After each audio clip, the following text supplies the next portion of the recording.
تسيب على نار هاديه 10 دقايق ربع ساعه لحد ما تحسي انها طريت شويه، بس هي هتطرى بعد كده بالتتبيله، فما تقلقوش. معلقتين زيت ونار هاديه. السلطه دي ممكن تعيش معايا مده طويله قوي في التلاجة، ده خضار جاهز كده، ولو يوم مش طبخه بحطه جنب الاكل وتحفه.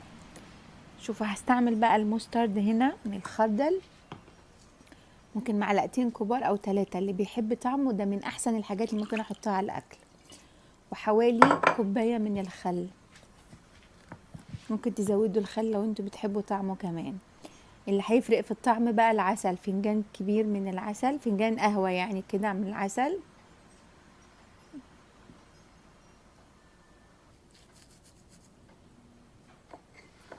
واحط بقى اي توابل انا عاوزاه، ممكن احط، انا حطيت كركم وفلفل اسود بيطلع حلو معاها قوي.